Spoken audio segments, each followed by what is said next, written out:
나이가 들수록 조심해야 하는 것이 있습니다. 바로 말입니다. 한번 뱉은 말은 주워 담을 수 없기 때문에 말하기 전에 신중하지 못하면 큰 화를 불러오기도 하죠. 부처님과 동서양의 많은 철학자들은 침묵을 강조하였는데요. 오늘은 부처님 말씀과 동서양의 철학자들의 명언을 바탕으로 나이가 들수록 배워야 하는 침묵의 지혜를 공부하겠습니다. 모든 재앙은 입으로 시작된다. 모든 재앙은 입으로부터 나온다. 그러니 함부로 입을 놀리거나 듣기 싫어하는 말을 하지 말라. 맹렬한 불길이 집을 태워버리듯 말을 조심하지 않으면 결국 그것이 불길이 되어 내 몸을 태우게 된다. 자신의 불행한 운명은 바로 자신의 입에서부터 시작된다. 입은 몸을 치는 도끼요, 몸을 찌르는 날카로운 칼날이다. 모든 재앙의 시작은 입에서부터 시작된다. 우리는 하지 않아도 될 말 또는 해서는 안 될 말들을 얼마나 많이 하고 사는가. 내면에서 걸러지지 않고 마구잡이로 내뱉는 말은 허물이 되고 재앙이 되어 도리어 나에게로 돌아와 내 몸을 태우게 된다. 모름지기 입을 열 때는 내면에서 침묵으로 걸러짐이 있어야 한다. 먼저 욱하고 올라오는 생각들이나 툭 튀어나오는 말에 대해 가만히 관해보고 몇 번이고 안으로 돌이키며 꼭 해야 할 말만을 단순하고도 명쾌하게 꺼낼 일이다. 침묵이야말로 모든 수행자의 길벗이요 도반이다. 입이 무거워야 모든 공덕이 깃든다. 사람들이 모이면 주로 꺼내는 말이 첫째는 자기 잘난 자랑이고 둘째는 남 못났다는 허물이다. 이것이 바로 아상이 담긴 대화의 전형이다. 내 자랑을 많이 해야 내가 드러나고 남 허물을 들추어내야 또한 내가 높아진다고 착각하는 것이다. 모름지기 수행자라면 자신의 입을 관하여 침묵하고 설사 말을 해야 할 때라도 이 말에 나를 드러내려는 아상이 얼마나 담겨 있는지를 깊이 관찰할 일이다. 말을 조심하지 않으면 불행한 운명이 시작되고 그것은 그대로 도끼가 되어 내 몸을 치고 칼날이 되어 내 몸을 찌르게 된다. 대화를 시작할 때는 몇 번이고 입을 관하고 생각을 관하여 허물이 없도록 하라. 입을 다물고 혀를 깊이 감추라. 입은 사람을 상하게 하는 도끼이며 말은 혀를 베는 칼이다. 입을 다물고 혀를 깊이 감추면 몸은 어디에 있어도 편안하다. 말은 돈처럼 사용하라는 말을 들어본 적 있는가? 꼭 해야 할 때 하라는 뜻이다. 남을 비방하거나 시기하는 말 역시 말이 아니다. 그것은 남을 해치는 행위와도 같다. 말이 말의 한계를 벗어날 때 그것은 폭력이고 협박이 된다. 그럴 바엔 차라리 침묵이 낫다. 침묵은 너절하게 늘어놓는 100마디 말보다 뛰어난 웅변이 될 수 있다. 행인이 길을 가다가 소 2마리를 데리고 밭갈이하는 농부를 만났다. 2마리 중에서 어느 놈이 일을 더 잘합니까? 그러자 농부는 그에게 가까이 다가와 귓속말로 말했다. 어린 놈이 조금 낫습니다. 그까짓 것을 왜 귓속말로 하느냐고 묻자 농부가 대답했다. 아무리 하찮은 짐승이지만 제 흉을 보면 좋아할 턱이 없지요. 침묵 속에는 평화가 있고 애정이 있고 말 없는 말이 있다. 무언의 시간 속에 넘치도록 흐르는 침묵의 대화는 그래서 더욱 아름답다. 가득 찬 것은 조용하다.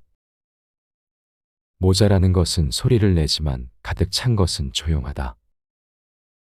어리석은 자는 반쯤 채운 물항아리와 같이 철렁거리며 쉬 흔들리지만 지혜로운 이는 물이 가득 찬 연못과 같이 평화롭고 고요하다. 물의 교훈을 배워라. 울퉁불퉁한 계곡과 협곡 속에서 시냇물과 폭포는 큰 소리를 내지만 거대한 강은 조용히 흐른다. 빈 병은 소리가 요란하지만 꽉 찬 병은 마구 흔들어도 소리를 내지 않는다. 바보는 덜그럭거리는 냄비와 같고 현자는 고요하고 깊은 연못과 같다. 가득 찬 것은 소리를 내지 않듯 내면의 뜰이 꽉 찬 사람은 침묵한다. 부족한 사람일수록 자신을 드러내기 위해 애를 쓰고 말을 많이 하지만 지혜로운 사람은 애써 자신을 드러내려고 하지 않고 다만 행동으로 보여줄 뿐이다. 꽉 찬 사람은 자신 스스로도 이미 충만하기 때문에 더 이상 바랄 것이 없다. 남에게 잘 보이려 애쓸 것도 없고 남들의 시선을 의식해 행동하지도 않으며 말로써 자신을 포장하려 들 것도 없다. 그에게 침묵은 그 어떤 말보다도 우렁찬 사자우다. 말이 많은 사람은 쉬 믿음이 가지 않는다. 말이 많다는 것은 그만큼 자신을 드러내고자 애쓴다는 것이고 그것은 그대로 자신의 못난 속내를 비출 뿐이다. 오죽 자신이 없으면 말로써 자신을 드러내려 애쓰는가. 꽉 찬 사람은 말이 필요 없으며 다만 삶으로써 보여줄 뿐이다. 말이 없는 사람은 묵묵한 침묵 가운데에서 자신의 빛을 한없이 드러내고 있는 사람이다. 얕은 시내는 큰 소리를 내지만 거대한 강은 조용히 흐르듯 마음의 깊이가 좁고 얕은 사람일수록 말로써 자신을 드러내려 애쓰고 마음이 깊고 넓은 이는 말이 없다. 더욱이 말이라는 것은 현상을 있는 그대로 보여주기에는 부족함이 많은 도구에 불과하다. 어떤 말을 했을 때 그 말은 사람에 따라 수도 없이 많은 의미로 받아들여진다. 같은 말일지라도 사람에 따라, 상황에 따라, 조건에 따라 그 말은 전혀 다른 의미를 지닌다. 그렇기에 말에는 허물이 따르고 아무리 의도가 좋은 말일지라도 그 안에 허물의 가능성은 언제나 내포되어 있다. 때때로 침묵은 웅변이 된다. 이른바 인명이란 침묵하는 것만이 아니다. 마음 쓰는 것이 깨끗하지 못하면 겉으로만 그럴 듯할 뿐이다. 마음이 무의하여 안으로 맑게 비어서 이것과 저것 모두 다 정멸하였다면 이를 일러 인명이라 한다. 한 친구가 카토에게 말했다. 카토, 자네는 너무 말이 없는 게 흠이야. 그러자 카토가 대답했다. 내 생활에 흠이 잡히지 않으면 그만이지. 말을 하지 않는 것보다 하는 것이 더 좋다고 생각되는 때가 오면 나도 말을 할 거야. 때때로 침묵은 엄청난 웅변이 된다. 침묵함으로써 말하고 침묵함으로써 행동하는 경우는 얼마든지 있다. 침묵함으로써 화해할 수 있고 침묵함으로써 평화를 이끌어낼 수도 있다. 붓다께서 사위성 기원정사에 계실 때였다. 어느 날 제자들이 강당에 모여 법에 대해 이야기하고 있었다. 그런 이야기를 들으신 붓다께서 강당으로 나가 말씀하셨다. 너희들은 모여서 무엇을 하고 있느냐? 저희들은 법에 대하여 말하고 있습니다. 착하다. 너희들은 출가한 사람들이니 당연히 법에 대해 이야기하였을 것이다. 그러나 지혜로운 이의 침묵도 버려서는 안 될 것이다. 비구들은 한자리에 모이면 두 가지에 힘써야 한다. 하나는 법을 논하는 것이며 또 하나는 지혜로운 침묵이다. 순자를 보면 금설패구라는 말이 보인다. 금으로 혀를 만들어 입을 가린다는 뜻으로 입을 꼭 다물고 말하지 않는 것을 일컫는 말이다. 말 많은 것을 경계하고 말을 가려서 하도록 권고하는 것이다. 그래서 카미는 그의 비망록에 이렇게 썼다. 우선 중요한 것은 침묵이다. 대중을 일소하고 자기를 비판할 줄 아는 것이다.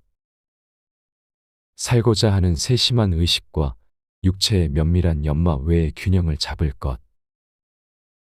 일체의 자부심을 버리고 금전에 관한 그리고 자기 특유의 허영심과 비열함에 관한 이중의 해방 작업에 전념할 것.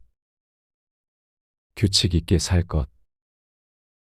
단 한 가지에 관하여 심사숙고하는 데 인연을 바치더라도 그것은 일생에서 그렇게 긴 세월은 아니다. 자기 자신을 점검하는 내면적 질서에서 중요한 것으로 침묵을 꼽는 것은 충분히 눈길을 끄는 대목이다. 그것은 모든 사람에게 필요한 것이다. 스스로를 점검하여 조율할 수 있다면 충분히 자신을 지배할 수 있을 것이기 때문이다. 그러나 참으로 침묵하는 것만이 능사는 아니다. 마음 쓰는 것이 깨끗하지 못하면서 겉으로만 침묵하는 것은 비열한 짓이다. 좀처럼 말하지 않는 사람과 좀처럼 짖지 않는 개를 조심하라는 영국 속담도 있지 않는가. 그것은 다만 바보의 순간적 기지일 뿐이다. 시모니데스가 말했다. 입을 다물 때 어리석은 자는 현명하게 보이고 현명한 자는 어리석게 보인다. 어리석음을 맞이하는 좋은 태도는 침묵이다. 생명 있는 모든 것 놓아주고 해칠 마음이 전혀 없어 괴로움에 시달림이 없다 한다면 이를 일러 바라문이라 한다. 다툼을 피하여 다투지 않고 남이 해쳐도 성내지 않으며 악을 갚기를 선으로 하는 사람, 이를 일러 바라문이라 한다. 음욕과 성냄과 어리석음과 교만 따위에 모든 악 버리기를 뱀이 껍질을 벗듯 하는 사람, 이를 일러 바라문이라 한다. 어느 날 마호메트와 알리가 함께 길을 가다가 한 사나이를 만났다. 그런데 사나이가 느닷없이 알리에게 덤벼들며 고자질쟁이라고 욕설을 퍼부었다. 알리는 그 사나이의 욕설을 들으면서도 잠자코 있기만 했다. 사나이의 욕설은 한결 세차게 쏟아지기 시작했다. 그러자 알리는 더 이상 참을 수 없다는 듯 마침내 그 사나이에게 더할 수 없는 욕설을 퍼부었다. 마호메트는 그 순간 그들 두 사람 곁을 물러서 이제는 싸움으로 번져버린 그들의 언쟁이 끝나기만을 기다렸다. 한참 후에야 알리는 마호메트 곁으로 돌아왔다. 그는 그토록 지독한 인간의 욕설을 자기 혼자서만 듣게 내버려둘 수 있느냐며 마호메트를 크게 힐난했다. 잠자코 있던 마호메트가 입을 열었다. 그 사내가 그대에게 욕을 퍼붓기 시작했을 때 그대는 참으로 잘 견디었다. 그때 나는 그대 주위에 1000명도 넘는 천사들이 몰려있는 것을 보았다. 그러나 그대가 그 사내와 함께 욕설을 퍼붓기 시작하자 그 많던 천사들은 순식간에 어디론가 사라져버렸다. 그래서 나 역시 그대 곁을 떠날 수밖에 없었던 것이다. 남을 비난하는 목소리들은 대부분 칼날을 곤두세우고 있다. 그 칼날에 스치기만 해도 깊은 상처가 날 만큼 비난의 목소리에는 도끼가 스며 있기 마련이다. 비난의 목소리에서는 이만큼 비켜서라. 설령 그런 것들이 그대의 귀를 뚫고 그대 머릿속으로 비집고 들어오더라도 얼른 다른 한쪽 귀로 뱉어내버려라. 그런 것들에는 마음을 쓸 이유가 없다. 흘려버리는 것이 그대가 취할 수 있는 가장 훌륭한 방편이다. 왜냐하면 그대는 참으로 큰 강으로 흐르고 있기 때문이다. 작은 웅덩이 속에 썩은 물이 아니라 끊임없이 흘러가는 엄청나게 큰 강물 속으로. 톨스토이가 말했다. 우둔한 자에 대한 가장 좋은 태도는 침묵이다. 우둔한 자에게 말대답을 하면 그 말은 곧 그대 자신에게 되돌아온다. 비난을 비난으로 갚는 것은 타오르는 불길 속에 장작을 더 집어넣는 것과 같다. 그러나 자기를 비난하는 자에게 온화한 태도로 대하는 사람은 벌써 그 사람을 이기고 있는 것이다. 악은 정정당당하게 걸어올 줄 모른다. 그것들은 거의 대개가 뒷걸음질로 찾아들거나 선의 옷자락에 묻어서 스며든다. 음욕이 그렇고 성내는 것이 그렇고 교만이 그렇다. 그들은 언제나 어리석음이라는 가벼운 모자를 눌러 쓴 채 그렇게 동행하는 것이다. 침묵할 줄 알라. 10마디 말 중에 9마디가 맞아도 칭찬하지 않으면서 단 한마디가 잘못되면 비난의 목소리가 사방에 가득 찬다. 10가지 계획 중에서 9가지가 이루어져도 훈공하지 않으면서 한 가지만 실패해도 비난하는 목소리가 사방에 가득 찬다. 군자가 차라리 침묵할지언정 떠들지 않으며 모르는 척할지언정 아는 체하지 않는 것은 바로 그 때문이다. 강물도 침묵할 줄 아는 사람 앞을 지날 때는 원래의 강물 모습 그대로 흘러간다. 침묵할 줄 아는 사람이 산을 오르면 산은 그 태고 때부터 누려온 침묵 속에서 오히려 몇 마디 지혜의 말을 들려준다. 침묵할 줄 아는 사람은 지혜의 말을 들을 줄 알고 인간의 본성을 꿰뚫어 보고 있기 때문이다. 그래서 에우리피데스는 침묵은 참된 지혜의 최상의 응답이라고까지 하면서 침묵을 예찬했다. 우리는 삶의 주변에서 칭찬에 인색하면서도 비난의 목소리는 너무나 큰 사람들을 자주 보게 된다. 또 남의 성공에는 개의하지 않으면서 남의 실패에는 큰 목소리로 대응하는 경우를 많이 만나게 된다. 그래서 옛날부터 군자는 차라리 침묵할지언정 떠들지 않으며 모르는 척할지언정 아는 체하지 않는다고 했다. 루소가 말했다. 조금밖에 모르는 인간이 수다스럽게 떠들어댄다. 지식이 많은 사람은 잠자코 있는 법이다. 조잡한 인간은 자기가 알고 있는 것은 무엇이나 소중한 것이라고 생각한다. 그리하여 그것을 아무에게나 말하고 싶어 한다. 그러나 참으로 알고 있는 사람은 그 지식을 타인에게 말하기가 곤란함을 잘 알고 있다. 그는 당장 많은 것을 이야기할 수 있지만 이후에 더욱 많은 것을 이야기할 수 있음을 알고 있기 때문에 잠자코 있는 것이다. 모름지기 침묵하라. 침묵이야말로 그대 마음을 흐르는 끊임없는 지혜와 사랑이게 하라. 입은 곧 마음의 문이고 뜻은 곧 마음의 발이다. 입은 곧 마음의 문이다. 입 지키기를 엄밀히 못하면 마음의 참기틀이 모두 누설된다. 뜻은 곧 마음의 발이다. 뜻 맞기를 엄격히 못하면 마음은 빗둔 길로 달아나 버린다. 뜻은 곧 마음의 발이다. 뜻이 행하고자 하면 마음은 따라서 움직인다. 사람의 뜻은 태양을 마주한다. 마음은 그 사람의 뜻 뒤에 그림자로 서 있다. 사람은 뜻과 마음을 다룰 줄 알아야 남도 다룰 수 있다. 자신의 묘비명을 손수 써놓고 죽은 사람이 있다. 필립 테오프라스토스 고이 잠들다. 이 사람도 외상에서부터 나병, 통풍, 수종 등 많은 불치병들을 낫게 했으며 가난한 사람들에게 많은 재물을 베풀었다. 1541년 9월 24일에 입적하여 영원한 안식에 들다. 사람을 아름답게 인도하는 힘은 그가 품은 뜻에 달려 있다. 잇몸이 약하면 이가 흔들리듯 뜻이 약하면 사람의 생활도 흔들릴 수밖에 없다. 입은 마음의 문이다. 입 지키기를 엄밀히 하라. 침묵이야말로 입의 자물쇠다. 필요할 때가 아니면 결코 그 자물쇠를 풀지 말라. 말과 행동에 마음을 담으라. 모든 것은 마음에 따라 이루어진다. 사악한 마음으로 말을 하거나 행동을 하면 괴로움은 그 사람을 따라다닌다. 반대로 깨끗한 마음으로 말을 하거나 행동을 한다면 행복과 보람이 그 사람을 따라다닐 것이다.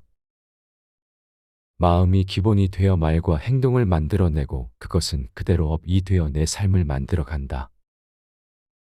어떤 마음가짐을 가졌는가, 어떤 말을 하였는가, 어떤 행동을 하였는가, 이 세 가지 행위가 업이고 업이란 반드시 현실에서 결과를 가져온다. 나의 미래를 알고자 한다면 그동안의 마음과 말과 행동을 비추어 보면 된다. 말과 행동은 마음 곧 생각이라는 의업이 기본이 되어 나타나니 모든 업의 시작이 바로 의업이다. 의업에는 세 가지가 있으니 바로 탐, 진치 세 가지이다. 의업으로 탐심을 많이 일으킨 자는 아귀지옥으로, 진심을 많이 일으킨 자는 아수라로, 치심을 많이 일으킨 자는 축생세계로 가고, 신구의 삼업에서 선업이 많으면 천상으로, 악업이 많으면 지옥으로 간다는 것이 바로 육도윤회의 교설이다. 이처럼 마음으로 어떤 업을 짓느냐에 따라 이번 생은 물론 다음 생까지 결정되는 것이다. 똑같은 행동이나 말이라도 어떤 마음을 담느냐에 따라 그 결과는 달라진다. 똑같은 양을 베풀더라도 어떤 마음으로 베풀었느냐에 따라 결과는 하늘과 땅이고, 똑같이 병자를 간호했더라도 어떤 마음으로 했느냐에 따라 결과는 천차만별로 나뉜다. 남이 보지 않더라도, 마음에서 숨기려고 애를 쓰더라도 이 세상, 이 법계는 똑똑히 보고 있다. 나를 속이고 사람들을 속일 수는 있을지언정 법계를 속이고 부처님을 속일 수는 없다. 사악한 마음으로 말과 행동을 하면 괴로움이 그 사람을 따라다니며, 깨끗한 마음으로 말과 행동을 하면 행복이 그 사람을 따라다닐 것이다. 욕심 적다고 말하지 말라. 욕심을 적게 가졌다고 해서 나는 욕심을 적게 가졌다고 말하지 말라. 만족함을 알았다고 해서 나는 만족할 줄 알았다고 말하지 말라. 멀리 떠나는 것을 즐거워한다고 해서 나는 멀리 떠나는 것을 즐거워한다고 말하지 말라. 궤변을 좋아하지 않는다고 해서 나는 궤변을 좋아하지 않는다고 말하지 말라. 스스로 욕심이 적다고 말하고 스스로 만족할 줄 안다고 말하지 말라. 욕심이 적고 자족을 알더라도 스스로 소욕과 지족을 자랑 삼아 말하는 사람은 참된 소욕지족과는 거리가 멀다. 참된 소욕지족은 말이 없고 상이 없다. 수저가 밥맛을 모르듯이 자연스러운 두타행의 수행자는 스스로 소욕지족을 모르고 청빈한 삶을 입에 담지 않는다. 수행을 잘한다고, 보시를 많이 했다고, 착한 일을 많이 했다고, 욕심이 적다고 스스로 말하지 말라. 참으로 욕심을 적게 가진 사람이라면 말할 것도 없다. 스스로 욕심이 많기 때문에 욕심을 적게 가졌다고 애써 표현하는 것일 뿐. 만족함을 알았다면 그것으로 딱 끊어진 것이지 애써 말로써 표현할 것은 무엇인가. 말로 표현되면 그것은 벌써 진실과 멀어진다. 어떤 말도 온전히 있는 그대로를 드러내 줄 수는 없다. 참된 실제는 말 없는 가운데 침묵으로서 온전히 드러난다. 한 수행자가 있었다. 그는 평소에 꼿꼿이 허리를 세우고 결가부자로 삼매에 들곤 했지만 신도들이 찾아와 법을 물을 때면 언제나 허리를 느슨히 하고 자세를 편안하게 바꾸곤 했다. 더욱이 어린아이들이 찾아올 때면 동년배의 친구처럼 어린아이가 되어 뛰어놀곤 했다. 또 다른 수행자가 있었다. 그는 평소에는 나태하고 게으르며 수행과는 거리가 멀었지만 신도들이 찾아올 때면 남들의 눈을 의식해 언제나 허리를 꼿꼿이 세우고 결가부자를 한 채 위엄을 잃지 않았다. 나는 과연 어떤 수행자인가? 참된 수행은 수행을 드러내지 않으며 언제나 은밀함을 지킨다. 참는 자는 승리의 지름길로 들어선다. 욕설을 듣고 얻어맞는 일이 있어도 묵묵히 참으며 성내지 않는 사람, 이를 일러 바라문이라 한다. 해침을 받고 속임을 당하더라도 다만 계율만을 생각하며 몸을 바르게 하고 스스로 자제하면 이를 일러 바라문이라 한다. 모든 일에서 참는 것만큼 아름다운 미덕은 없다. 그것은 인생에서 때로는 오솔길도 되고 때로는 골목길도 되며 때로는 드넓은 대로가 될 수도 있다. 사람들은 살아남기 위하여 비정의 숲속을 헤맬 때도 있고 미로의 가시밭길을 헤맬 때도 있다. 그 어느 때라도 참는 자는 승리의 지름길로 들어서지만 참지 못하는 자는 슬픔의 눈물을 씹을 수밖에 없다. 욕설에 대하여, 어떤 음모에 대하여, 중상과 모략에 대하여, 비방에 대하여 우리는 그 어떤 경우에 부딪히더라도 참아내야만 한다. 왜냐하면 그것이 바로 선의 길이기 때문이다. 헉슬리는 이렇게 말했다. 진상을 규명하는 최상의 길은 아무 질문도 하지 않는 것이다. 질문을 쏘아붙이면 총격을 가하는 거나 마찬가지다. 빵! 소리와 함께 모두들 도망치고 숨어버린다. 그러나 조용히 앉아 있으면 모든 조그만 사실들이 발밑에 모여들고 몰랐던 상황들이 숲속에서 몸을 드러내고 가려졌던 의도들이 슬금슬금 기어나와 바위 위에서 일광욕을 한다. 그러니 참을성만 있으면 총을 들고 덤벼드는 사람보다 훨씬 많은 것을 보고 이해하게 될 것이다. 붓다께서 사위성 기원정사에 계실 때였다. 어느 날 젊은 바람은 빈기가가 붓다를 맞대고 추악한 말로 욕을 퍼부었다. 붓다께서 바라문에게 말씀하셨다. 너의 집에 좋은 일이 있을 때 일가 친척을 초청하고 많은 음식을 장만했으나 친척들이 먹지 않으면 그 음식은 어떻게 되겠느냐? 친척들이 음식을 먹지 않으면 도로 내 것이 됩니다.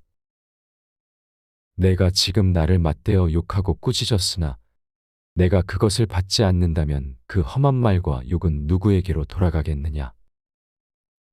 붓다께서는 계속하여 말씀하셨다.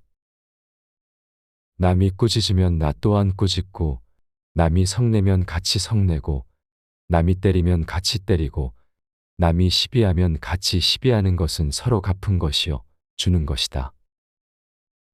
그러나 남이 꾸짖어도 그것을 같이 꾸짖지 않으며 성을 내도 같이 성내지 않고 때려도 같이 때리지 않으며 시비를 해와도 같이 시비하지 않으면 그것은 갚는 것이 아니고 주는 것도 아니다. 빈기가는 다시 여쭈었다. 고타마께서는 지금 성냄이 있습니까? 붓다께서 개성으로 말씀하셨다.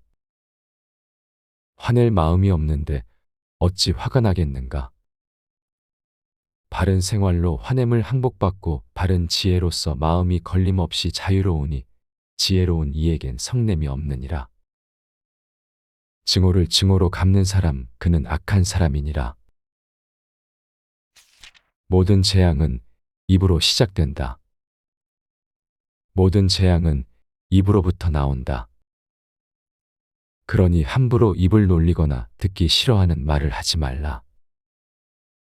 맹렬한 불길이 집을 태워버리듯 말을 조심하지 않으면 결국 그것이 불길이 되어 내 몸을 태우게 된다. 자신의 불행한 운명은 바로 자신의 입에서부터 시작된다. 입은 몸을 치는 도끼요, 몸을 찌르는 날카로운 칼날이다. 모든 재앙의 시작은 입에서부터 시작된다. 우리는 하지 않아도 될 말 또는 해서는 안 될 말들을 얼마나 많이 하고 사는가. 내면에서 걸러지지 않고 마구잡이로 내뱉는 말은 허물이 되고 재앙이 되어 도리어 나에게로 돌아와 내 몸을 태우게 된다. 모름지기 입을 열 때는 내면에서 침묵으로 걸러짐이 있어야 한다. 먼저 욱하고 올라오는 생각들이나 툭 튀어나오는 말에 대해 가만히 관해보고 몇 번이고 안으로 돌이키며 꼭 해야 할 말만을 단순하고도 명쾌하게 꺼낼 일이다. 침묵이야말로 모든 수행자의 길벗이요 도반이다. 입이 무거워야 모든 공덕이 깃든다. 사람들이 모이면 주로 꺼내는 말이 첫째는 자기 잘난 자랑이고 둘째는 남 못났다는 허물이다. 이것이 바로 아상이 담긴 대화의 전형이다. 내 자랑을 많이 해야 내가 드러나고 남 허물을 들추어내야 또한 내가 높아진다고 착각하는 것이다.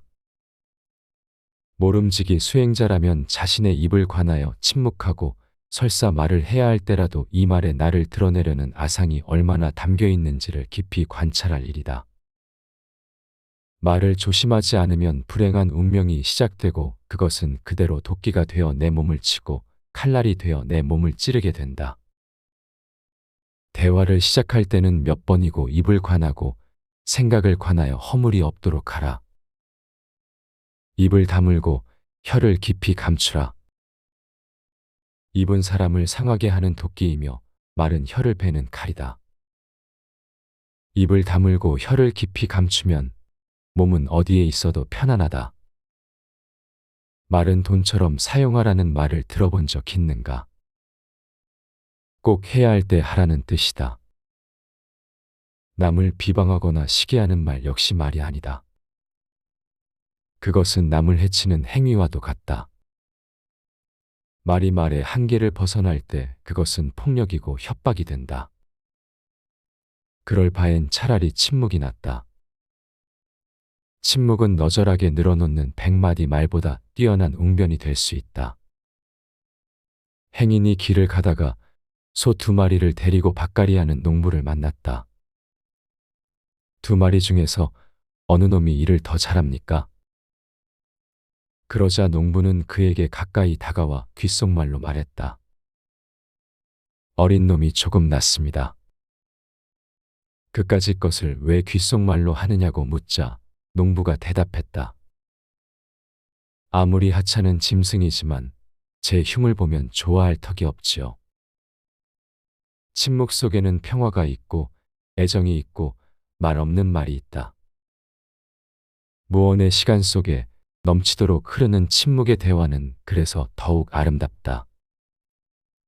가득 찬 것은 조용하다. 모자라는 것은 소리를 내지만 가득 찬 것은 조용하다. 어리석은 자는 반쯤 채운 물항아리와 같이 철렁거리며 쉬 흔들리지만 지혜로운 이는 물이 가득 찬 연못과 같이 평화롭고 고요하다. 물의 교훈을 배워라.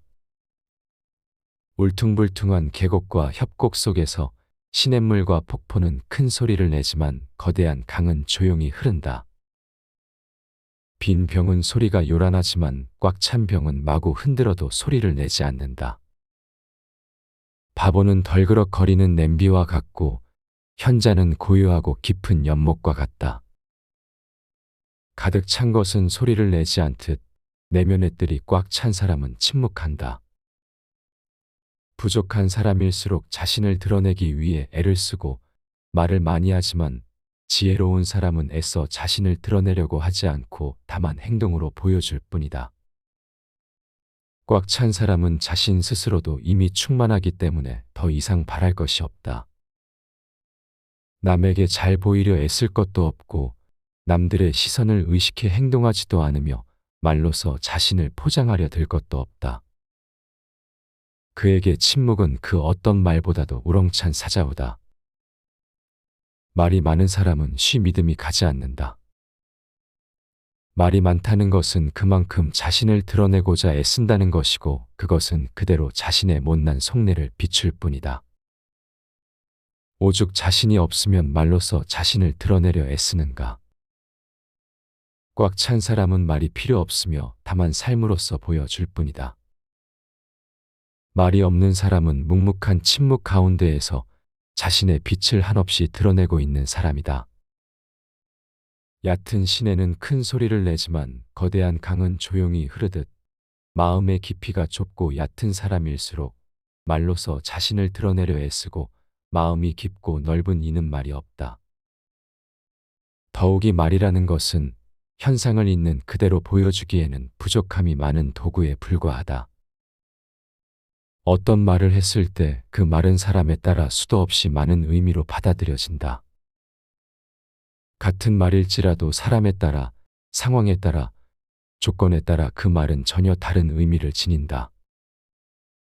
그렇기에 말에는 허물이 따르고 아무리 의도가 좋은 말일지라도 그 안에 허물의 가능성은 언제나 내포되어 있다.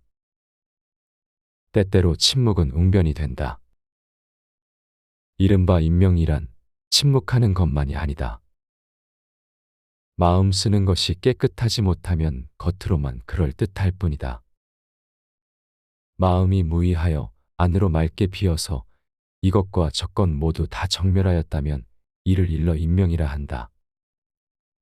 한 친구가 카토에게 말했다. 카토, 자네는 너무 말이 없는 게 흠이야. 그러자 카토가 대답했다. 내 생활에 흠이 잡히지 않으면 그만이지.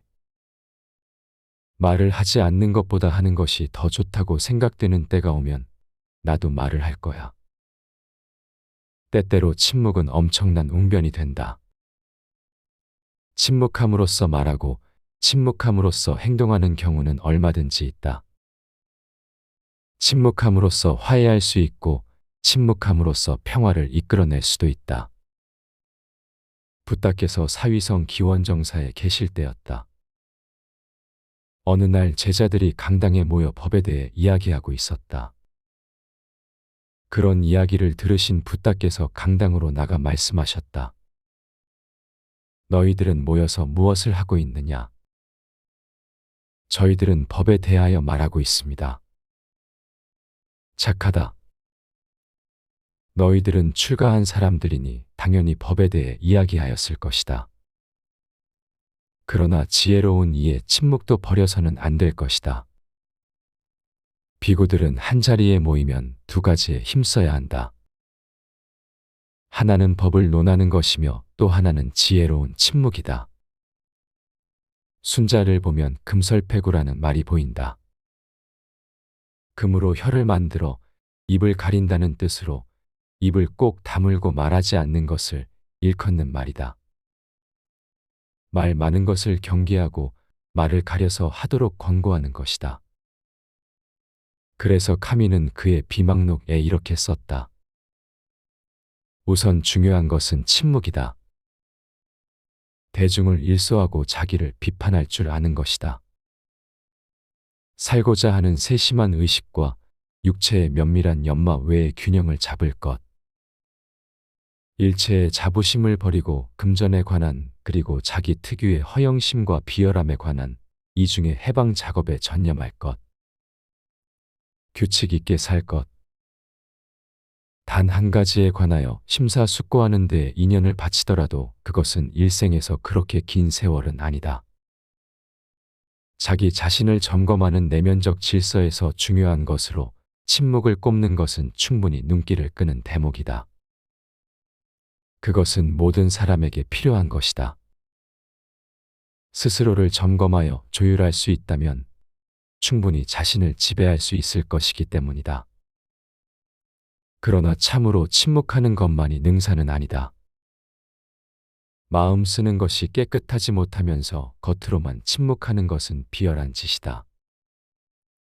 좀처럼 말하지 않는 사람과 좀처럼 짖지 않는 개를 조심하라는 영국 속담도 있지 않는가.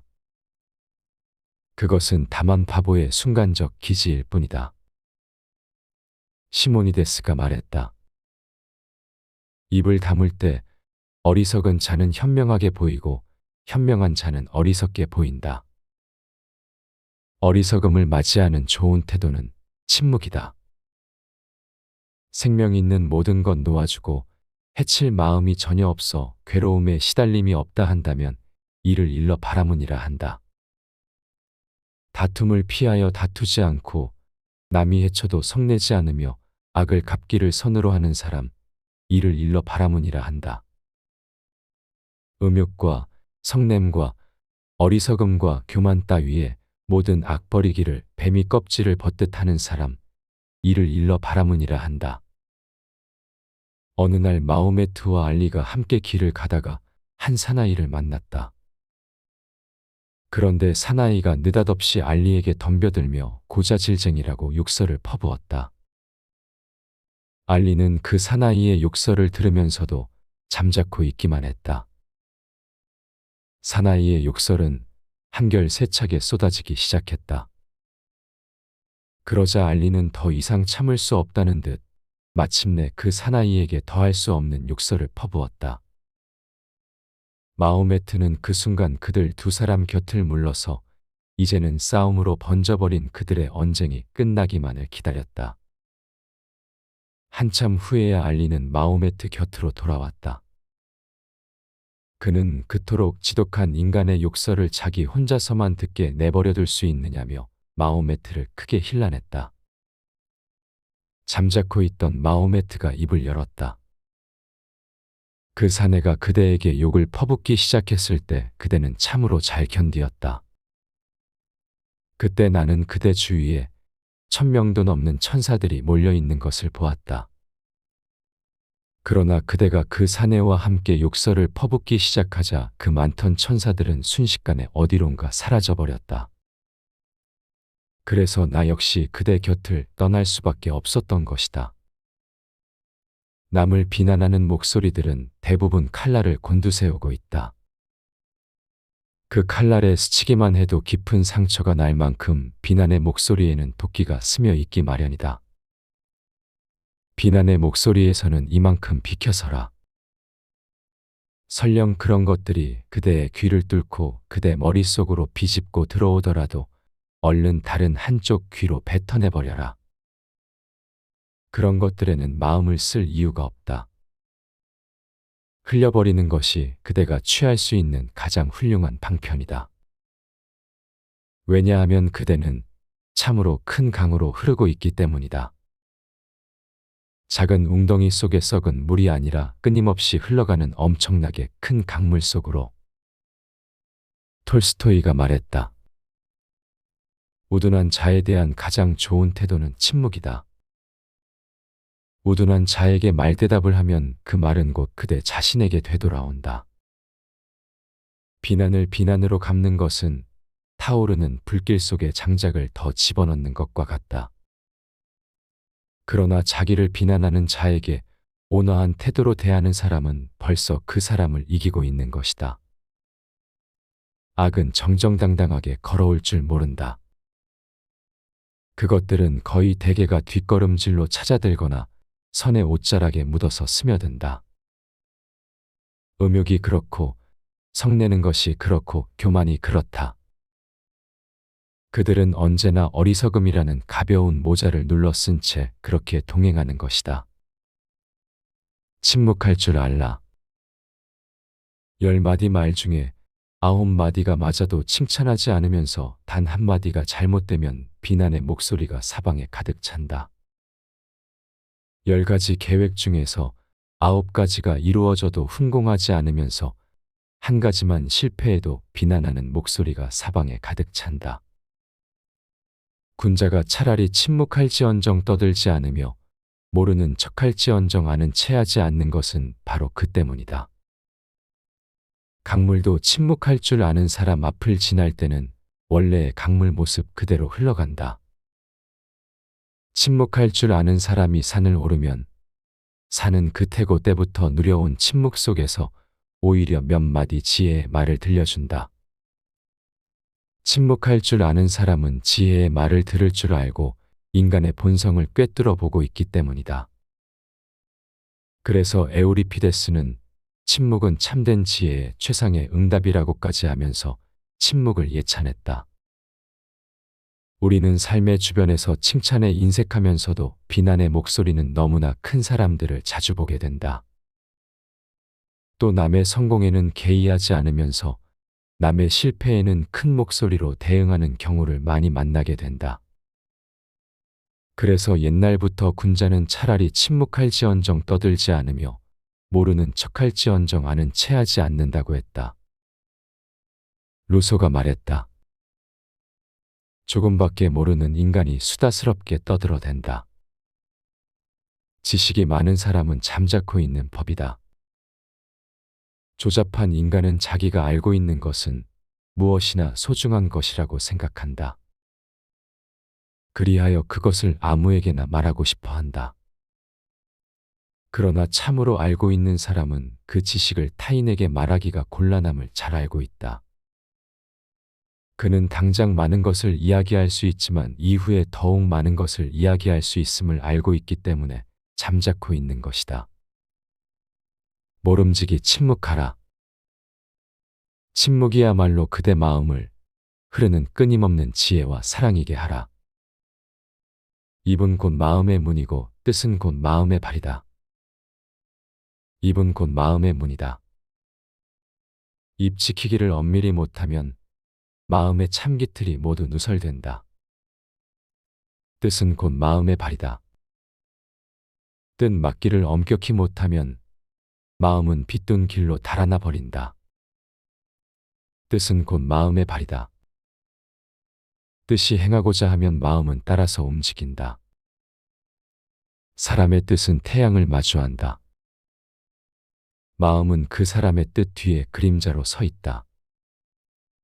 사람은 뜻과 마음을 다룰 줄 알아야 남도 다룰 수 있다.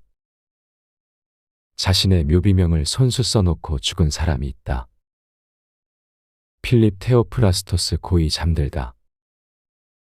이 사람도 외상에서부터 나병, 통풍, 수종 등 많은 불치병들을 낫게 했으며 가난한 사람들에게 많은 재물을 베풀었다. 1541년 9월 24일에 입적하여 영원한 안식에 들다. 사람을 아름답게 인도하는 힘은 그가 품은 뜻에 달려 있다. 잇몸이 약하면 이가 흔들리듯 뜻이 약하면 사람의 생활도 흔들릴 수밖에 없다. 입은 마음의 문이다. 입 지키기를 엄밀히 하라. 침묵이야말로 입의 자물쇠다.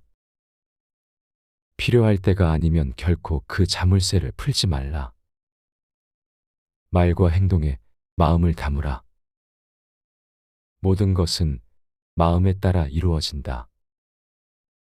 사악한 마음으로 말을 하거나 행동을 하면 괴로움은 그 사람을 따라다닌다. 반대로 깨끗한 마음으로 말을 하거나 행동을 한다면 행복과 보람이 그 사람을 따라다닐 것이다. 마음이 기본이 되어 말과 행동을 만들어내고 그것은 그대로 업이 되어 내 삶을 만들어간다. 어떤 마음가짐을 가졌는가, 어떤 말을 하였는가, 어떤 행동을 하였는가, 이 세 가지 행위가 업이고 업이란 반드시 현실에서 결과를 가져온다. 나의 미래를 알고자 한다면 그동안의 마음과 말과 행동을 비추어 보면 된다. 말과 행동은 마음 곧 생각이라는 의업이 기본이 되어 나타나니 모든 업의 시작이 바로 의업이다. 의업에는 세 가지가 있으니 바로 탐, 진치 세 가지이다. 의업으로 탐심을 많이 일으킨 자는 아귀지옥으로, 진심을 많이 일으킨 자는 아수라로, 치심을 많이 일으킨 자는 축생세계로 가고, 신구의 삼업에서 선업이 많으면 천상으로, 악업이 많으면 지옥으로 간다는 것이 바로 육도윤회의 교설이다. 이처럼 마음으로 어떤 업을 짓느냐에 따라 이번 생은 물론 다음 생까지 결정되는 것이다. 똑같은 행동이나 말이라도 어떤 마음을 담느냐에 따라 그 결과는 달라진다. 똑같은 양을 베풀더라도 어떤 마음으로 베풀었느냐에 따라 결과는 하늘과 땅이고, 똑같이 병자를 간호했더라도 어떤 마음으로 했느냐에 따라 결과는 천차만별로 나뉜다. 남이 보지 않더라도 마음에서 숨기려고 애를 쓰더라도 이 세상, 이 법계는 똑똑히 보고 있다. 나를 속이고 사람들을 속일 수는 있을지언정 법계를 속이고 부처님을 속일 수는 없다. 사악한 마음으로 말과 행동을 하면 괴로움이 그 사람을 따라다니며, 깨끗한 마음으로 말과 행동을 하면 행복이 그 사람을 따라다닐 것이다. 욕심 적다고 말하지 말라. 욕심을 적게 가졌다고 해서 나는 욕심을 적게 가졌다고 말하지 말라. 만족함을 알았다고 해서 나는 만족할 줄 알았다고 말하지 말라. 멀리 떠나는 것을 즐거워한다고 해서 나는 멀리 떠나는 것을 즐거워한다고 말하지 말라. 궤변을 좋아하지 않는다고 해서 나는 궤변을 좋아하지 않는다고 말하지 말라. 스스로 욕심이 적다고 말하고 스스로 만족할 줄 안다고 말하지 말라. 욕심이 적고 자족을 알더라도 스스로 소욕과 지족을 자랑 삼아 말하는 사람은 참된 소욕지족과는 거리가 멀다. 참된 소욕지족은 말이 없고 상이 없다. 수저가 밥맛을 모르듯이 자연스러운 두타행의 수행자는 스스로 소욕지족을 모르고 청빈한 삶을 입에 담지 않는다. 수행을 잘한다고, 보시를 많이 했다고, 착한 일을 많이 했다고, 욕심이 적다고 스스로 말하지 말라.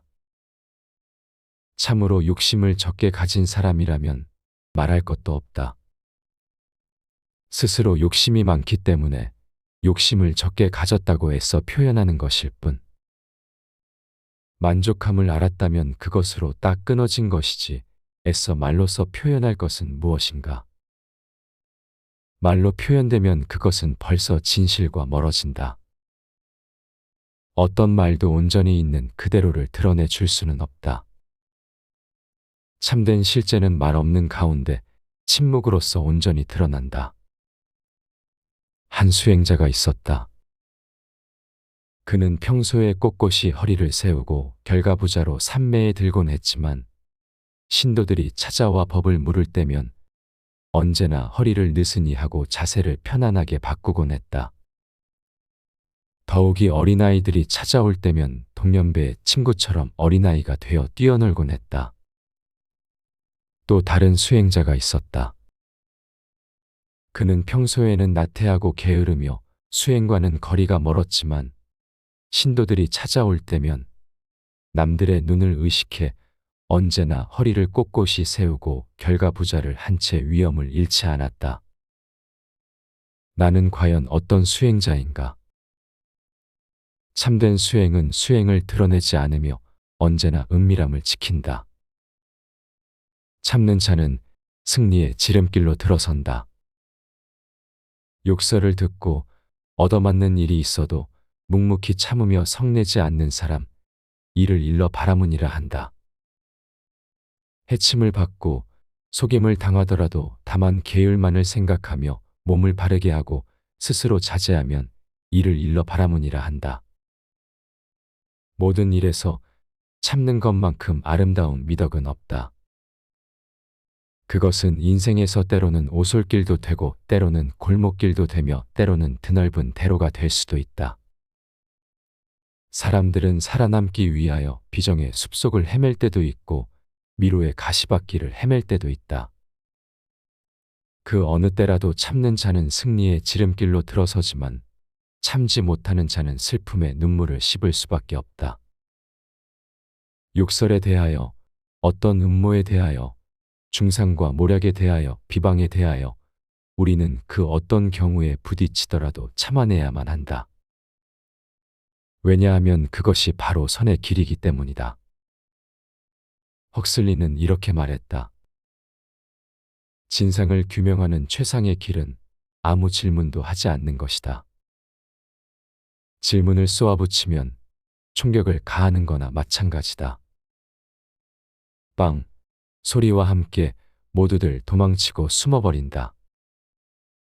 그러나 조용히 앉아 있으면 모든 조그만 사실들이 발밑에 모여들고 몰랐던 상황들이 숲속에서 몸을 드러내고 가려졌던 의도들이 슬금슬금 기어나와 바위 위에서 일광욕을 한다.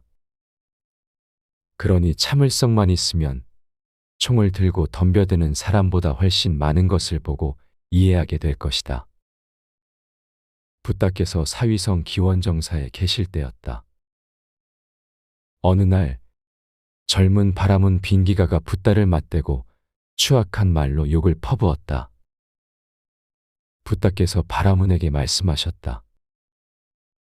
너의 집에 좋은 일이 있을 때 일가 친척을 초청하고 많은 음식을 장만했으나 친척들이 먹지 않으면 그 음식은 어떻게 되겠느냐?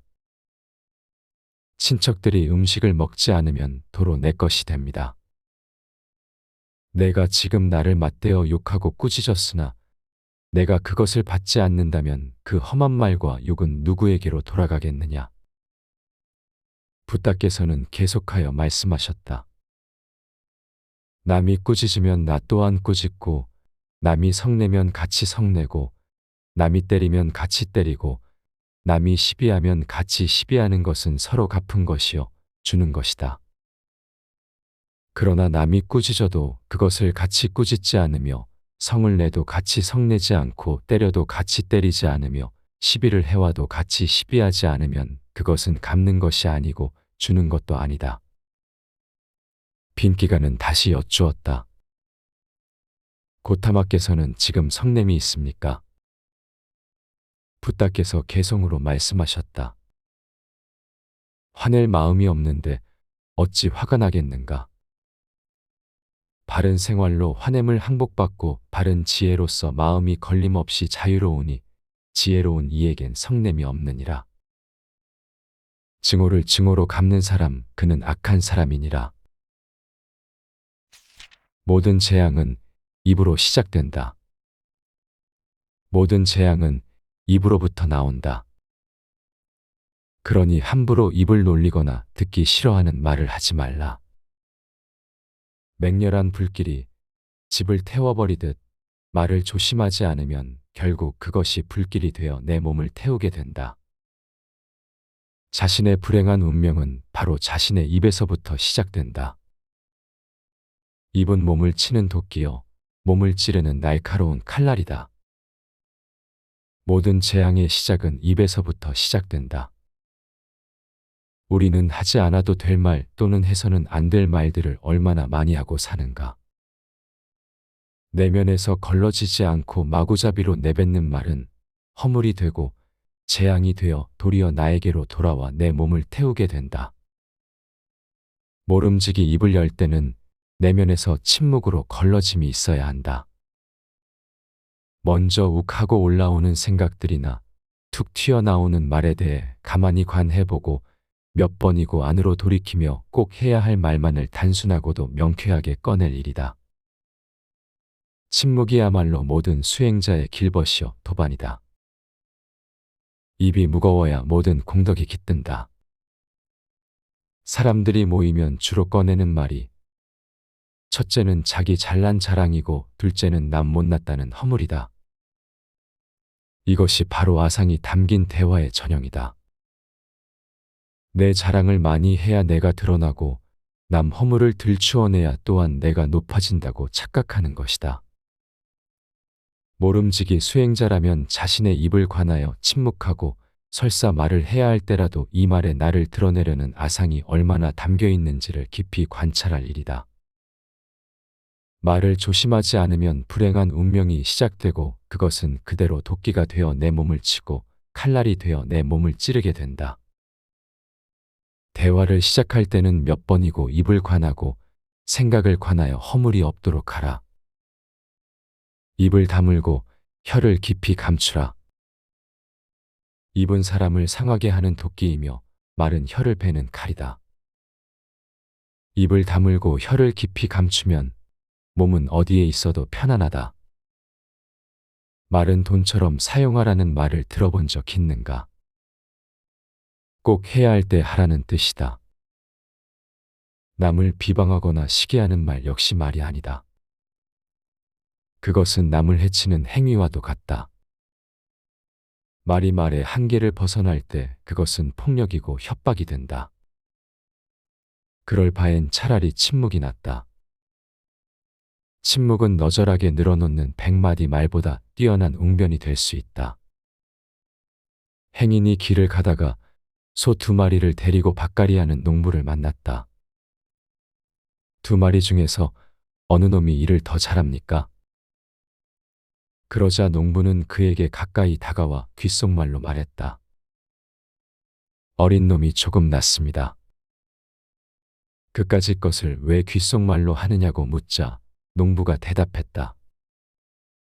아무리 하찮은 짐승이지만 제 흉을 보면 좋아할 턱이 없지요. 침묵 속에는 평화가 있고 애정이 있고 말 없는 말이 있다.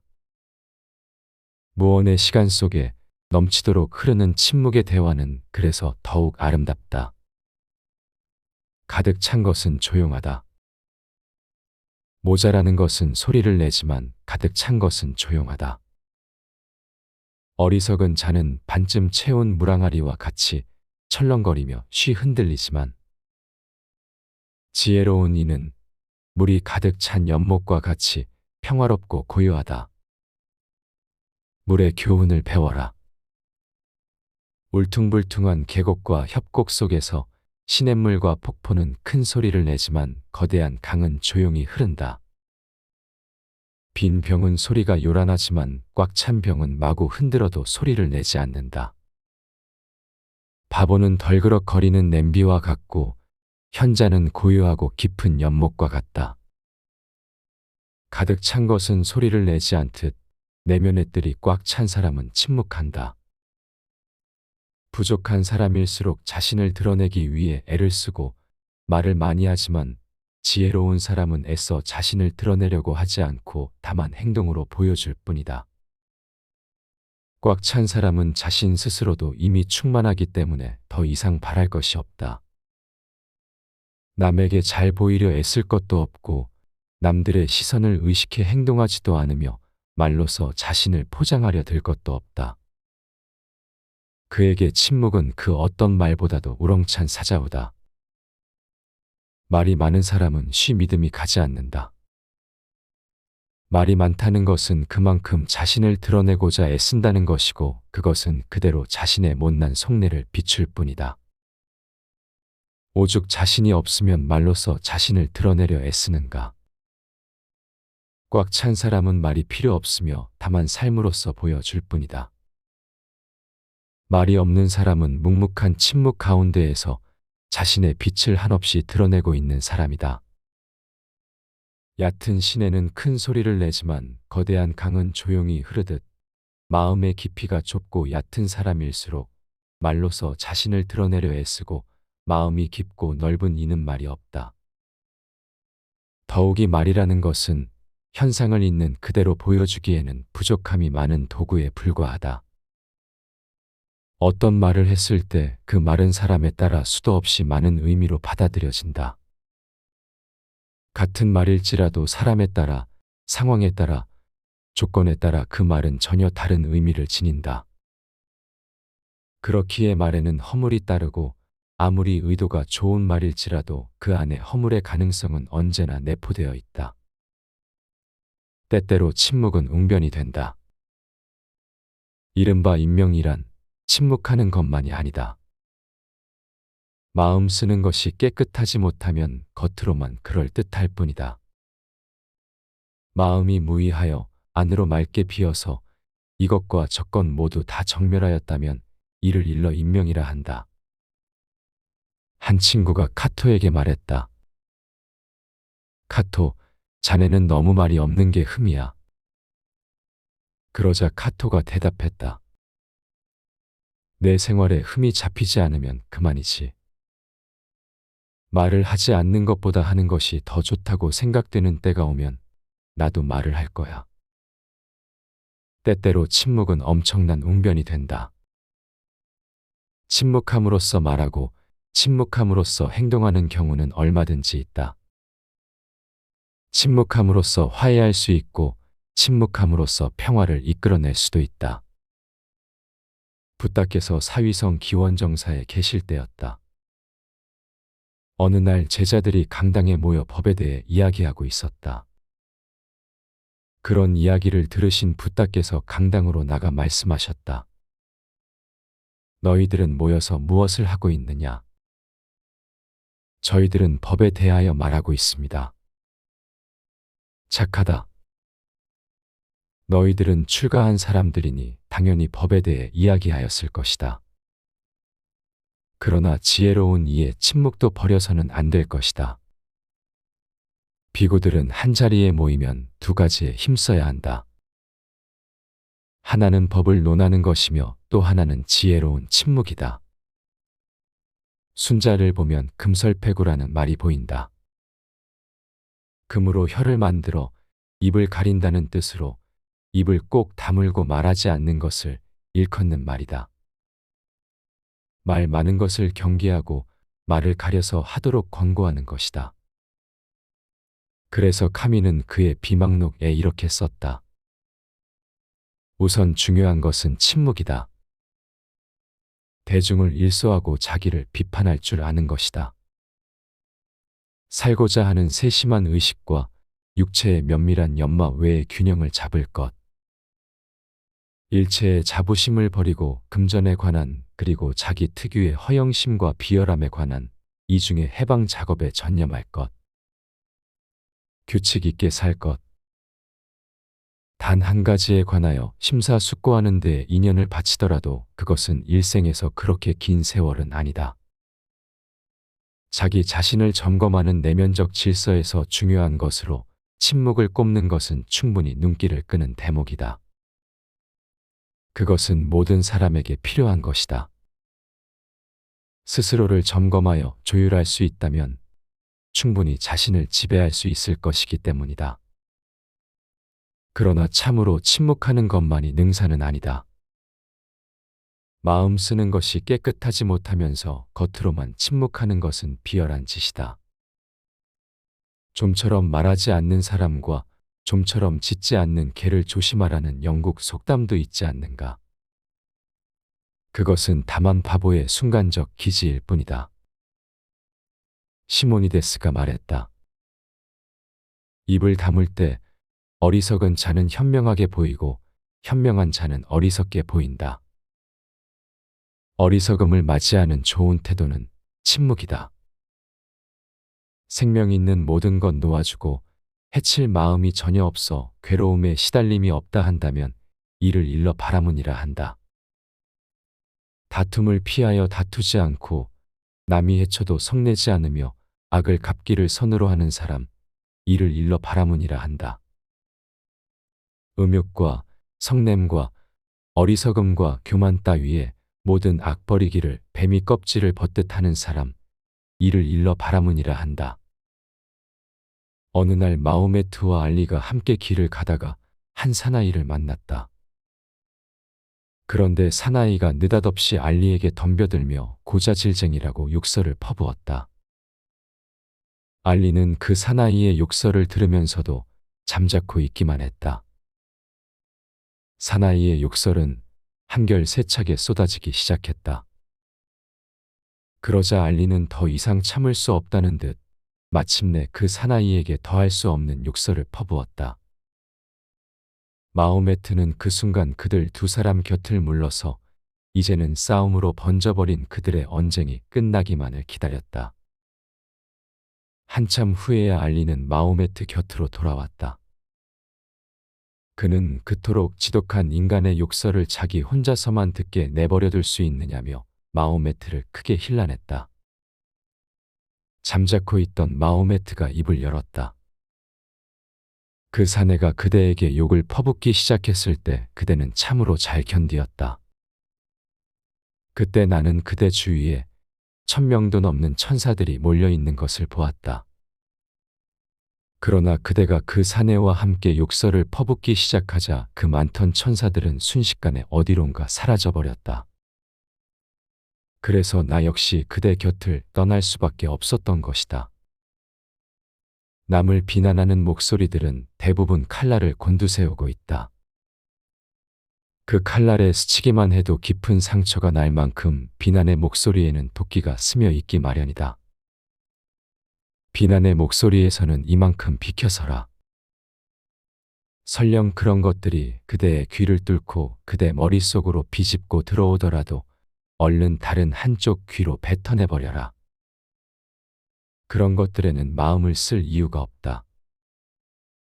흘려버리는 것이 그대가 취할 수 있는 가장 훌륭한 방편이다.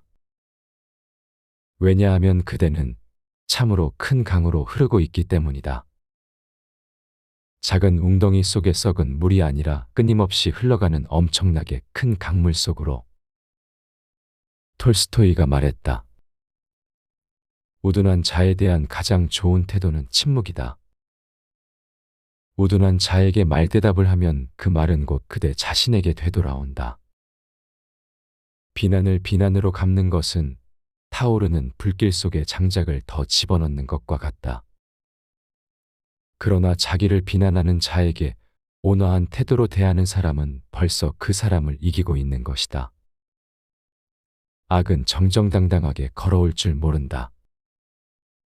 그것들은 거의 대개가 뒷걸음질로 찾아들거나 선의 옷자락에 묻어서 스며든다. 음욕이 그렇고 성내는 것이 그렇고 교만이 그렇다. 그들은 언제나 어리석음이라는 가벼운 모자를 눌러 쓴 채 그렇게 동행하는 것이다. 침묵할 줄 알라. 10마디 말 중에 9마디가 맞아도 칭찬하지 않으면서 단 한마디가 잘못되면 비난의 목소리가 사방에 가득 찬다. 10가지 계획 중에서 9가지가 이루어져도 훈공하지 않으면서 한 가지만 실패해도 비난하는 목소리가 사방에 가득 찬다. 군자가 차라리 침묵할지언정 떠들지 않으며 모르는 척할지언정 아는 체하지 않는 것은 바로 그 때문이다. 강물도 침묵할 줄 아는 사람 앞을 지날 때는 원래의 강물 모습 그대로 흘러간다. 침묵할 줄 아는 사람이 산을 오르면 산은 그 태고 때부터 누려온 침묵 속에서 오히려 몇 마디 지혜의 말을 들려준다. 침묵할 줄 아는 사람은 지혜의 말을 들을 줄 알고 인간의 본성을 꿰뚫어 보고 있기 때문이다. 그래서 에우리피데스는 침묵은 참된 지혜의 최상의 응답이라고까지 하면서 침묵을 예찬했다. 우리는 삶의 주변에서 칭찬에 인색하면서도 비난의 목소리는 너무나 큰 사람들을 자주 보게 된다. 또 남의 성공에는 개의하지 않으면서 남의 실패에는 큰 목소리로 대응하는 경우를 많이 만나게 된다. 그래서 옛날부터 군자는 차라리 침묵할지언정 떠들지 않으며 모르는 척할지언정 아는 체하지 않는다고 했다. 루소가 말했다. 조금밖에 모르는 인간이 수다스럽게 떠들어댄다. 지식이 많은 사람은 잠자코 있는 법이다. 조잡한 인간은 자기가 알고 있는 것은 무엇이나 소중한 것이라고 생각한다. 그리하여 그것을 아무에게나 말하고 싶어 한다. 그러나 참으로 알고 있는 사람은 그 지식을 타인에게 말하기가 곤란함을 잘 알고 있다. 그는 당장 많은 것을 이야기할 수 있지만 이후에 더욱 많은 것을 이야기할 수 있음을 알고 있기 때문에 잠자코 있는 것이다. 모름지기 침묵하라. 침묵이야말로 그대 마음을 흐르는 끊임없는 지혜와 사랑이게 하라. 입은 곧 마음의 문이고 뜻은 곧 마음의 발이다. 입은 곧 마음의 문이다. 입 지키기를 엄밀히 못하면 마음의 참기틀이 모두 누설된다. 뜻은 곧 마음의 발이다. 뜻 맞기를 엄격히 못하면 마음은 빗둔 길로 달아나 버린다. 뜻은 곧 마음의 발이다. 뜻이 행하고자 하면 마음은 따라서 움직인다. 사람의 뜻은 태양을 마주한다. 마음은 그 사람의 뜻 뒤에 그림자로 서 있다. 사람은 뜻과 마음을 다룰 줄 알아야 남도 다룰 수 있다. 자신의 묘비명을 손수 써놓고 죽은 사람이 있다. 필립 테오프라스토스 고이 잠들다. 이 사람도 외상에서부터 나병, 통풍, 수종 등 많은 불치병들을 낫게 했으며 가난한 사람들에게 많은 재물을 베풀었다. 1541년 9월 24일에 입적하여 영원한 안식에 들다. 사람을 아름답게 인도하는 힘은 그가 품은 뜻에 달려 있다. 잇몸이 약하면 이가 흔들리듯 뜻이 약하면 사람의 생활도 흔들릴 수밖에 없다. 입은 마음의 문이다. 입 지키기를 엄밀히 하라. 침묵이야말로 입의 자물쇠다. 필요할 때가 아니면 결코 그 자물쇠를 풀지 말라. 말과 행동에 마음을 담으라. 모든 것은 마음에 따라 이루어진다. 사악한 마음으로 말을 하거나 행동을 하면 괴로움은 그 사람을 따라다닌다. 반대로 깨끗한 마음으로 말을 하거나 행동을 한다면 행복과 보람이 그 사람을 따라다닐 것이다. 마음이 기본이 되어 말과 행동을 만들어내고 그것은 그대로 업이 되어 내 삶을 만들어간다. 어떤 마음가짐을 가졌는가, 어떤 말을 하였는가, 어떤 행동을 하였는가, 이 세 가지 행위가 업이고 업이란 반드시 현실에서 결과를 가져온다. 나의 미래를 알고자 한다면 그동안의 마음과 말과 행동을 비추어 보면 된다. 말과 행동은 마음 곧 생각이라는 의업이 기본이 되어 나타나니 모든 업의 시작이 바로 의업이다. 의업에는 세 가지가 있으니 바로 탐, 진치 세 가지이다. 의업으로 탐심을 많이 일으킨 자는 아귀지옥으로, 진심을 많이 일으킨 자는 아수라로, 치심을 많이 일으킨 자는 축생세계로 가고, 신구의 삼업에서 선업이 많으면 천상으로, 악업이 많으면 지옥으로 간다는 것이 바로 육도윤회의 교설이다. 이처럼 마음으로 어떤 업을 짓느냐에 따라 이번 생은 물론 다음 생까지 결정되는 것이다. 똑같은 행동이나 말이라도 어떤 마음을 담느냐에 따라 그 결과는 달라진다. 똑같은 양을 베풀더라도 어떤 마음으로 베풀었느냐에 따라 결과는 하늘과 땅이고, 똑같이 병자를 간호했더라도 어떤 마음으로 했느냐에 따라 결과는 천차만별로 나뉜다. 남이 보지 않더라도, 마음에서 숨기려고 애를 쓰더라도 이 세상, 이 법계는 똑똑히 보고 있다. 나를 속이고 사람들을 속일 수는 있을지언정 법계를 속이고 부처님을 속일 수는 없다. 사악한 마음으로 말과 행동을 하면 괴로움이 그 사람을 따라다니며, 깨끗한 마음으로 말과 행동을 하면 행복이 그 사람을 따라다닐 것이다. 욕심 적다고 말하지 말라. 욕심을 적게 가졌다고 해서 나는 욕심을 적게 가졌다고 말하지 말라. 만족함을 알았다고 해서 나는 만족할 줄 알았다고 말하지 말라. 멀리 떠나는 것을 즐거워한다고 해서 나는 멀리 떠나는 것을 즐거워한다고 말하지 말라. 궤변을 좋아하지 않는다고 해서 나는 궤변을 좋아하지 않는다고 말하지 말라. 스스로 욕심이 적다고 말하고 스스로 만족할 줄 안다고 말하지 말라. 욕심이 적고 자족을 알더라도 스스로 소욕과 지족을 자랑 삼아 말하는 사람은 참된 소욕지족과는 거리가 멀다. 참된 소욕지족은 말이 없고 상이 없다. 수저가 밥맛을 모르듯이 자연스러운 두타행의 수행자는 스스로 소욕지족을 모르고 청빈한 삶을 입에 담지 않는다. 수행을 잘한다고, 보시를 많이 했다고, 착한 일을 많이 했다고, 욕심이 적다고 스스로 말하지 말라. 참으로 욕심을 적게 가진 사람이라면 말할 것도 없다. 스스로 욕심이 많기 때문에 욕심을 적게 가졌다고 애써 표현하는 것일 뿐. 만족함을 알았다면 그것으로 딱 끊어진 것이지 애써 말로써 표현할 것은 무엇인가? 말로 표현되면 그것은 벌써 진실과 멀어진다. 어떤 말도 온전히 있는 그대로를 드러내 줄 수는 없다. 참된 실제는 말 없는 가운데 침묵으로서 온전히 드러난다.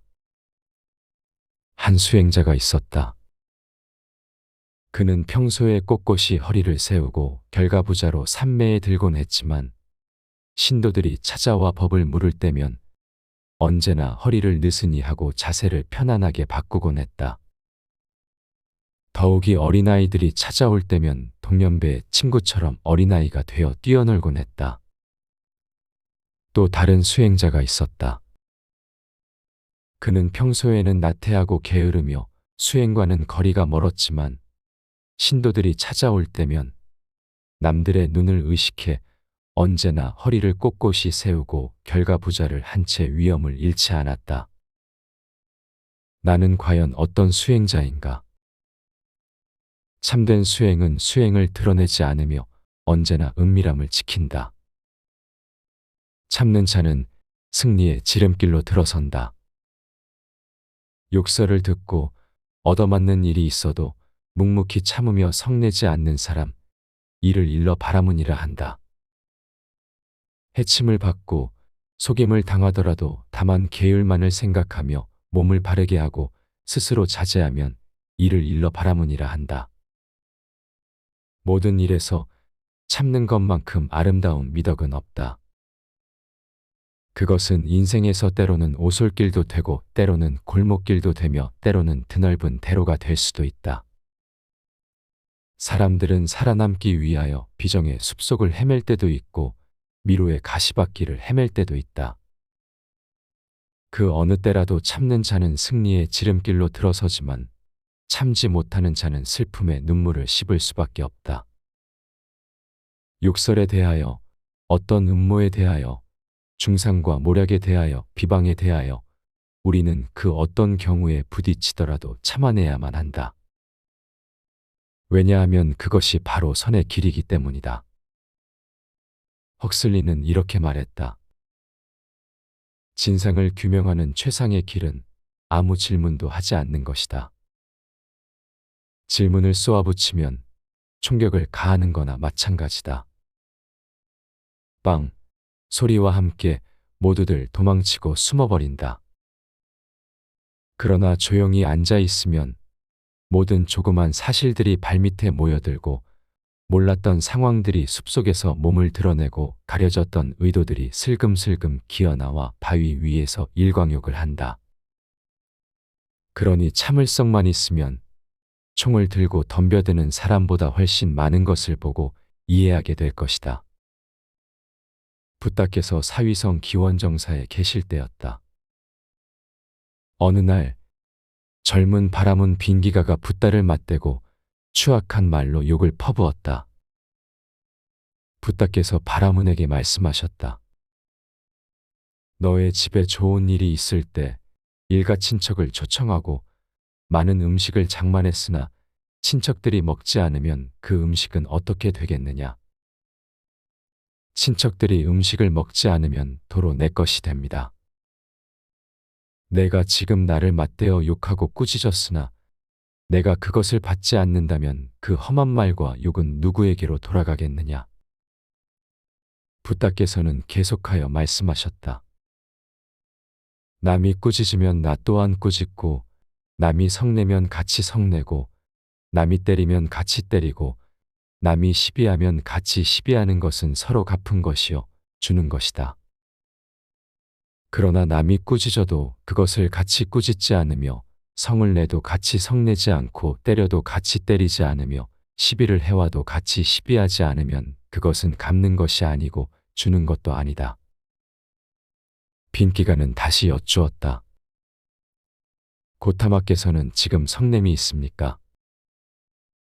붓다께서 개성으로 말씀하셨다. 화낼 마음이 없는데 어찌 화가 나겠는가? 바른 생활로 화냄을 항복받고 바른 지혜로서 마음이 걸림없이 자유로우니 지혜로운 이에겐 성냄이 없느니라. 증오를 증오로 갚는 사람 그는 악한 사람이니라.